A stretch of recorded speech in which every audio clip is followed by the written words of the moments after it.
Hello, everyone, and welcome to OHSC Analysis. I'm happy to have with me Michelle Ferreri. I'm your host for today's episode, and today we'll be talking about issues affecting Canadian families the most.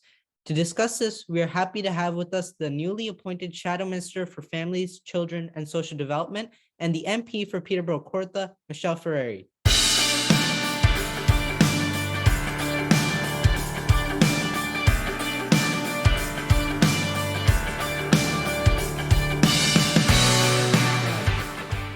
Michelle, Hey. how are you? I'm great. So happy to be here. Thanks so much for having me, Vasu.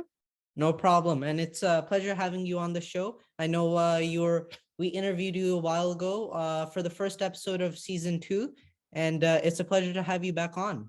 Thank you. Glad to be here. So before we discuss and analyze this issue, can you tell us how you got started into politics? Oh, that's a long one. How long do we have? Well, it was never an intention. It was never like a dream that I would be in politics. But that being said, I also in OAC, which would be long before your time, we used to have grade 13.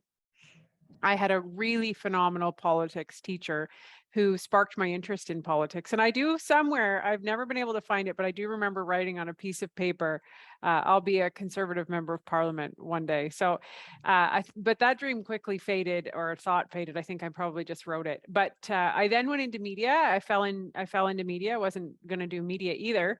And so I'm just a naturally curious person. I love to learn things, and I love to ask questions and get information. And so I did cover politics quite a bit. And I actually said I'd never run for politics because I didn't always feel like you could accomplish as much in office as you could as an advocate. But I now don't feel that way anymore, obviously, since I ran. So it was just kind of a I'm sure it's kind of the same for a lot of people. You see something that isn't working and you want to fix it, right? So you want to be part of the solution. So, for me, it's mental health. It's helping people, feel better, live better. We have a homeless crisis. We have an addiction crisis. We have an affordability crisis. All of these things are connected, right? They're not separate of each other. They're intertwined. And so when the nomination came about in my riding, I was approached to run, and I said no. And really quickly said no. And then it was actually the people around me, my family, friends, and they really encouraged me to do it. And that's really it. well, all the issues you're talking about is very real. Many people struggle with them on a daily basis. And to be honest, the Trudeau government isn't making them any better. And it definitely helps that you are an advocate for many of these issues. So I want to kind of follow up on that. How did being an advocate how did those experiences help you better represent your constituents and just make you a better MP? That's a great question. And it's like I'm starting to see the fruition of this, because advocacy is critical, right? Like it's really, really important. And leadership is really important. But to answer your question, it's all starting to come full circle. So I'll give you a specific example of what I mean. So I worked in media, and I had my own talk show, and I did interviews in my car with people. And one of the young girls that I interviewed had fetal alcohol spectrum disorder, FASD. So fetal alcohol spectrum disorder is a very big spectrum disorder. It happens when the mom consumes alcohol when she's pregnant and the fetus is exposed to alcohol, and it can have varying degrees of impact. So this one young girl I interviewed, she educated me about it. She educated all the people who watched her about it. And she was a really great, powerful young woman. She was 16 years old, I think, at the time when I interviewed her. Her name was Brooke. So that was probably in 2018, I'm going to say, somewhere in and around there. I can look it up on my phone, but it was in and around there. Fast forward, I am appointed as the shadow cabinet for families, children, social development, as you said. I get invited to go to a meeting on Parliament Hill with the Fetal Alcohol Spectrum Disorder, FASD, Rural Network. So I go, and I'm a little bit late to the meeting. It was hosted by MP Scott Reid. They're from his riding. And so I show up, and, some people had talked, and they came over to me and they said, "Would you like to speak?" And I said, "Yes, of course." So I went up and I shared my story about interviewing Brooke and how important research has to be, because there's a bill put forward about FASD right now, about creating a national framework for it. And because so many people don't know that they have it, that it's a major issue, because there's so much shame around it. And a lot of the advocates for it are parents who adopted the children. It's a complicated web of issues, but a lot of people in prisons, a lot of people we see who have struggles with mental health, it's an undiagnosed issue, and it's very, very big. So I got up and I said this speech, really, 4 or 5 minutes, and I got back down, and the guy came up to the microphone afterward and he said, "Michelle, I didn't realize who you were, but it was your interview with Brooke that sparked us to start this group. We Wow. watched your video and we started this." And so it was kind of like a moment for me, because I was like, wow, like it's totally full circle, because now I'm in the place to finish to. So you have to have the advocacy, but then you got to go up to that next level and actually be able to follow through and have the leadership to make change, right? And so that was pretty profound. And I also, in my work through Status of Women Committee, I've been able to invite some of the witnesses that I've had the experience of working through my media career. I get to bring them on, and now I'm able to take all that knowledge that I got working with them and put it in a place of action. So it's pretty neat. It's actually very neat. That's definitely a touching story, and I don't think you could have put it any better, of the like transition and experiences that you can use. So I want to thank you for your time today, and thank you for joining us. So let's take a look and analyze the issue. Are you ready? Yes. All right. So this first question comes from me, the host, and I wanted to ask you, what is the role of the Shadow Minister for Families, Children, and Social Development? It's a great question. So a shadow minister also is a critic. A lot of people would know it as a critic. So it is our job as the critic or the opposition to make sure that every time that minister, so my minister that I would be partnered with would be Minister Karina Gould. Every time she goes to make a decision, she's got to think, what's my critic going to say? Am I making the best decision? She has to sort of be held accountable to be ensured that she is doing the best possible thing for Canadians. And critics are really important, because they make you think, they make you try to think holistically about decisions that you're going to make, right? Because sometimes we often live in our own little echo chamber of what might be great, but we need those critics. So my role is to really be hold her to account. And so underneath that file, it is actually the 4th largest file in the government. It is a very large file. It's very, very big. So you'll see things like OAS, which is old age security, or GIS, the guaranteed income supplement.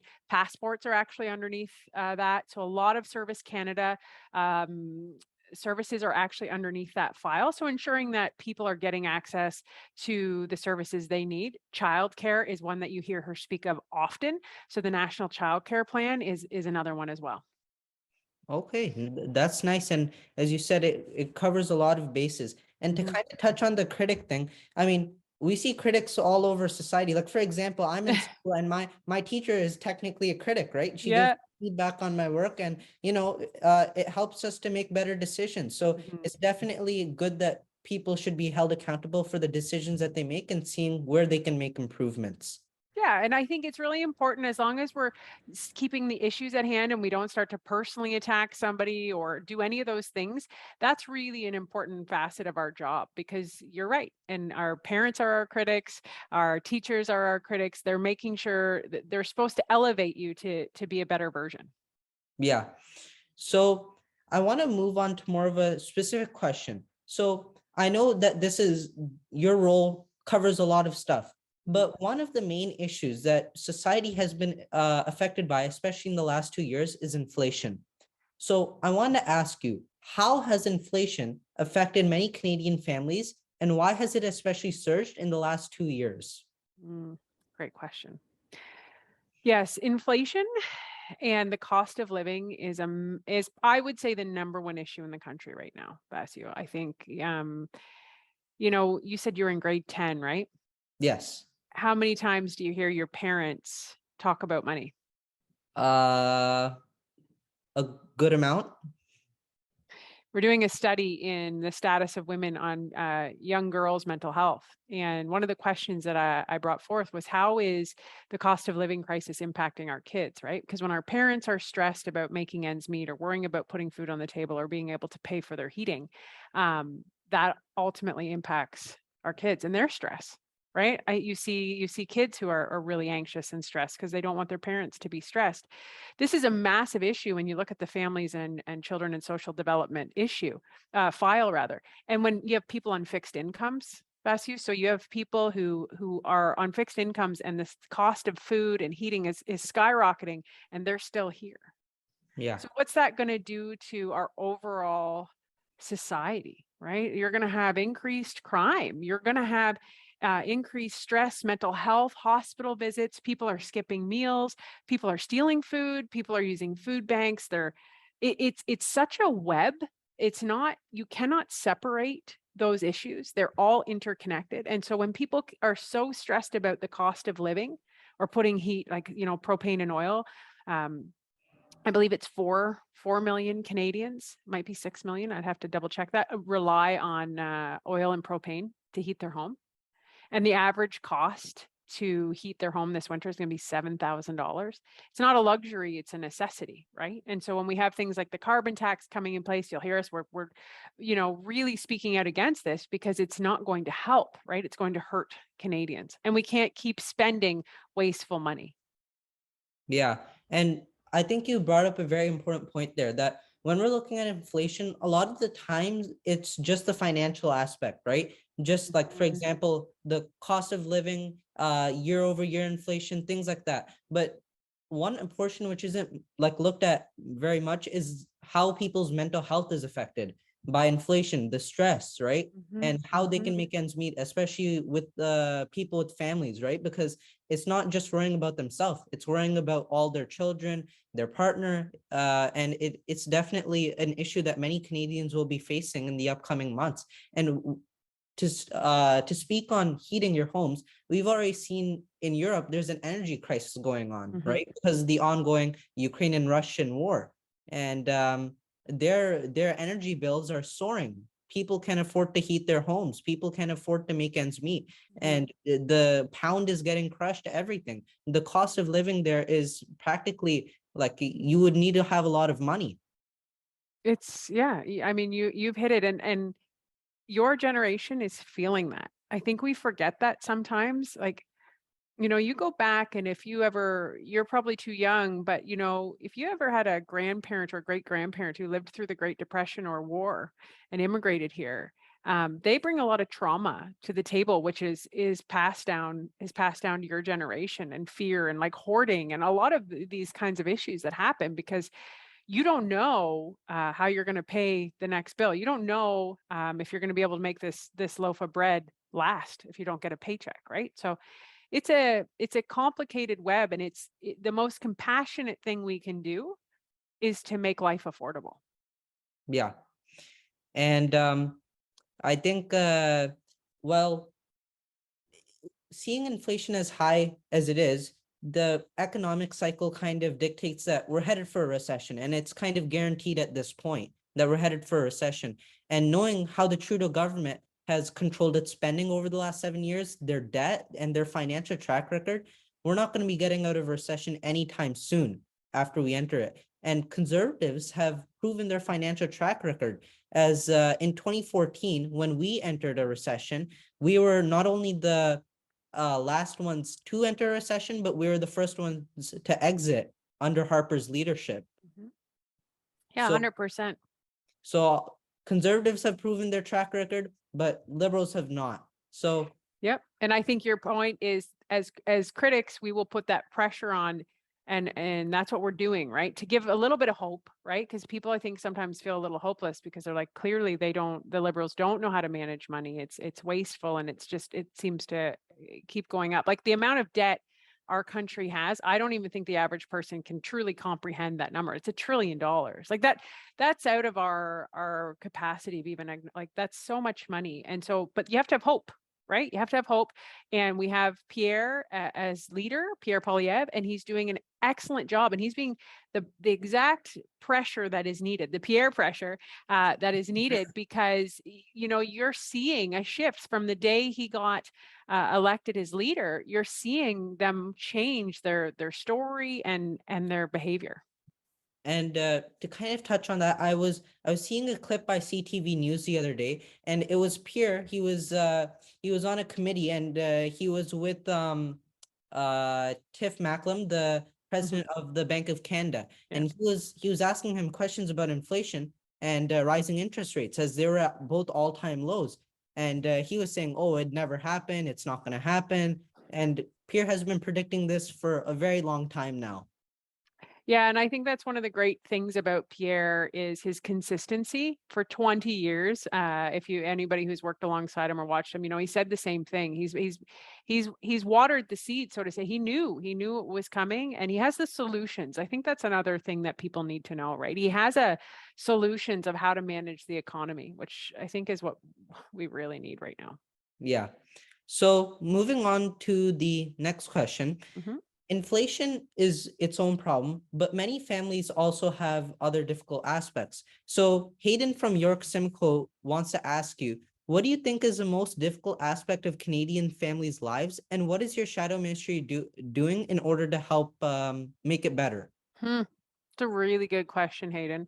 And I think it all falls under the umbrella of the cost of living, right? I really do. Because if a family can't find place to live, or they can't make rent, or they can't pay for heating, or they can't buy groceries, or you can't get new boots, or you can't get a winter coat, that really impacts the next generation, right? So we have these young kids who are growing up in this sort of stressful environment, right? So I think the cost of living and inflation is the number one issue. Like I said, it's impacting everything, and it falls under all the other sort of subsections, right? Our housing crisis, our crime crisis, our mental health crisis, our addiction crisis. They're all connected to that. Yeah. And like it's although many prices have gone down, and I'm sure that the liberals will kind of use, like, for example, housing prices, right? They've gone Mhm. down. People are not seeing their bills go down because interest rates, they're still That's soaring right. up, right? That's right. Yeah. So even though the cost of living may be down, people are not seeing as much income as many layoffs are happening, or their bills are getting higher because of interest rates. So I mean, either way, people are still getting high bills that they can't afford, and this is becoming a very real issue in Canadians' lives. And this is all because of what the Trudeau government has been doing the last 2 years. And they could have easily controlled inflation by not spending as much money on Mhm. unnecessary things. But it's sad to see what's It happening. is. It is, and they love to buy votes, right? And so I think it's nice to be think you're Santa Claus, but it doesn't work if it's just gone and it ends up hurting people. Yeah. So I want to move on to the final segment of today. And this is more of a general question that we like to ask every person who joins us on the show. So, what can we do as young conservatives to get Mm. involved and get to where you are someday? And I also kind of want to ask, how can we help as young conservatives to help maybe families that are struggling? That is such a great question. I love that question. I think what you're doing right now is amazing. You're involved, you're informed, right? You clearly are a critical thinker. I think asking why now, this is the basis for a true conservative, right? Asking questions, being a critical thinker, assessing a situation, working with your local MP if they are conservative. We need young people more than anything. Like you are what we're working for, right? We work because of you. We work because we want to make a better tomorrow for you. So if you don't have a conservative MP, maybe you know somebody who's going to run or seeking the nomination, or maybe they need help finding a candidate. Go and do that. Help with fundraising, right? So everybody has an EDA in their region. Join the EDA. We would love to have that voice. social media. If you guys are savvy on social media, help, because some MPs, they're just outside of that sort of age realm where they're just not super comfortable with it, but it's the new way to connect with people. We need to be using social media. We need to be getting our message out there. We need to undo a lot of the stereotypes and stigma that people think conservatives are. Those are all the things you can do. In terms of helping families, I think, getting involved in food banks, donating your time, always helping your neighbor, right? Sometimes it's the simplest little thing. Be nice to each other. And I think those are really good things you can all do. Yeah, I think to me personally, I think donating your time is the best thing you can do, because no matter what, time is irreplaceable, right? Money can buy things, It's money can fund things, but your time that you're giving to someone and helping someone, that may be giving them the spark in life that they need, mhm. or that's giving someone the help that they need. So to me, I think time is the best thing you can Mm. give. It is the most valuable currency, Vasu. You're absolutely right. And, there are organizations like Big Brothers and Big Sisters. They're always looking for people. That's time, seniors' homes. They're always looking. Young people bring something that older people don't, right? So you guys have a lot to offer. And you usually have some time. So it's just a matter of getting you there and picking you up. So you got to love your parents for doing that too, or public transit.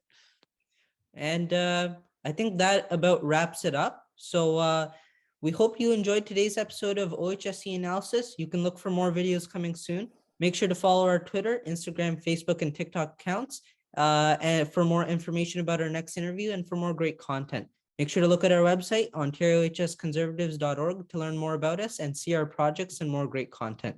Make sure to like this video, subscribe to our YouTube channel, and don't forget to click that notification bell so you never miss a video. We hope to see you all soon. And thank you for your time today. Thank you so much for having me.